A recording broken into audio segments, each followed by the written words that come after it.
Good morning, MegaPodlings. Krazy Joe here on a beautiful Thursday.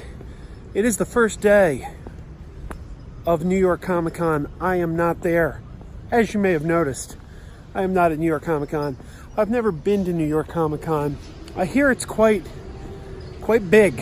I hear it's almost as big as San Diego these days. But I've never been there. I probably never will be. I just don't see myself going to New York Comic Con. It doesn't really interest me that much. We got enough cons around here. I don't have to go all the way to New York to go to a con. But one of the big things to come out of New York Comic Con today, it has hit the internet that they have had the first screening of the Titans series. The Titans series that's going to be airing exclusively on DC Universe. I was not a fan of the trailer. You know, the infamous Batman trailer. Did nothing for me. Number one, Starfire just looked awful. She looked truly awful. Now, I know a lot of people have turned this into a racist thing and attacked the actress's race. Well, that's unacceptable. But I didn't like the fact that they did not give her gold skin. I thought her skin should have been gold. Starfire has gold skin. Now, I don't care what color skin the actor or actress has playing the part, but they should at least use makeup and give her gold skin to match the character. And that is where my beef lies. She looks human, quite frankly. And she shouldn't look human. She's not human. She's an alien. I find that disappointing. So I'm not happy with the look of that character. I thought Batman came off as desperate. It was like, hey, look how edgy we are. We use the F word. Yeah, that was stupid. And the whole show kind of had a cheap look. Now, here's the thing, though. It is a Greg Berlanti show. It's produced by Greg Berlanti. Same guy gives us Flash. Same guy gives us Legends of Tomorrow, both of which I think are fantastic. Same guy who gives us Supergirl, which I used to think was fantastic. I think it's kind of outlived itself. So Berlanti has a good track record. So the jury's out. I mean, I'm going to watch it, but the first reviews came out today. People have seen it now at New York Comic Con, and I'm reading people like it. People are saying it's kind of campy and over-the-top violent, but yet it has fun. It doesn't take itself too seriously, and that is, quite frankly, what I'm looking for. That's what I want to hear. So I'm happy. We'll see. That doesn't mean I'm gonna like it, but I was gonna watch it no matter what. I mean, I've already subscribed to the DC Universe streaming service, which I can't recommend enough. It's too big of a bargain to pass up. You pay like, what is it, $70, I think, for 15 months. So the whole thing breaks down to less than $5 a month. And you're getting a bunch of original shows, of which Titans is going to be the first premiere. But there's also going to be a Harley Quinn animated series, Doom Patrol, Swamp Thing, Stargirl. So you're getting a lot of original stuff. But in addition to the original stuff, you're getting a huge back catalog of animated series, animated movies, live action series. It's a value. For what you're paying, it is quite a value, and I recommend it. So if I'm going to be getting the service anyway, sure, I'm going to check out Titans. Why not?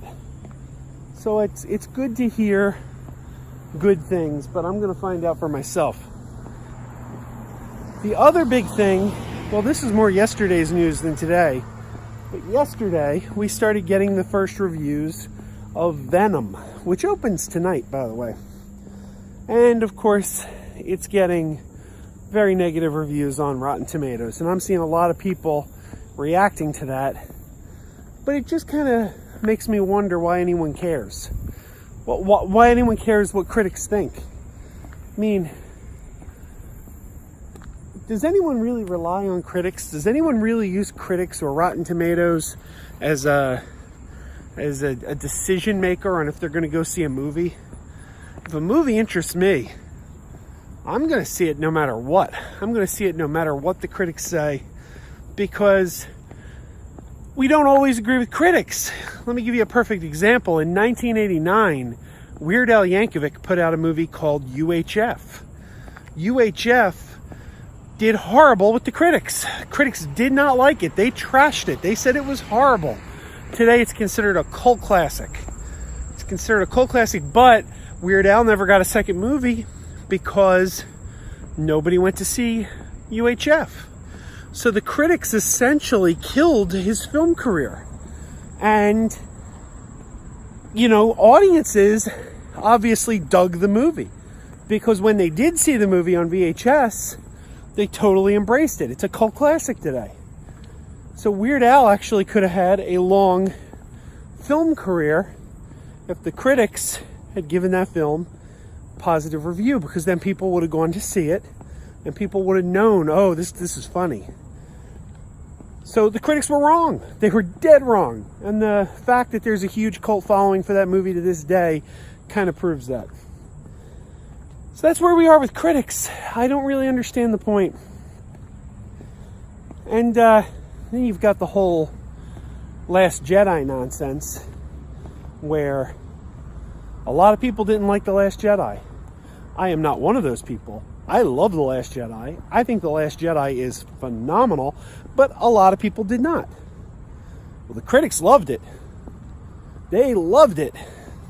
I'm with the critics on this one. I agree with them. I loved it too. But if you're one of those people who just goes by what the critics say, you're going to look at that score and say, hey, Rotten Tomatoes says The Last Jedi is phenomenal. Let's go see it. And you're going to disagree, because a lot of people disagreed on that movie. So that's the point. It works both ways. Critics can say a movie's great. Doesn't mean it is. Critics can say a movie's awful. Doesn't mean it is. The only one who could decide that is you. So if a movie looks interesting to you, go see it. What's the worst thing that happens? You blew $10 and like 2 hours of your life? I mean, there's far worse things in this world. And I always say, going to the movies is enjoyable, whether the movie's good or bad. It doesn't matter to me. I have a good time just sitting there, getting away from it all, getting lost in a cinematic adventure. It's one of my favorite things. It's one of my absolute favorite things. And it doesn't matter if the movie's good. It doesn't matter if the movie's bad. Going to the movies is always a fun experience that I enjoy. It's better when the movie's good, but even when it's bad, I wouldn't trade it. So I say, screw the critics. If you have any interest in Venom, go see Venom. Make up your mind for yourself. I'm going tonight. I have tickets for tonight. I don't know that it's going to be good.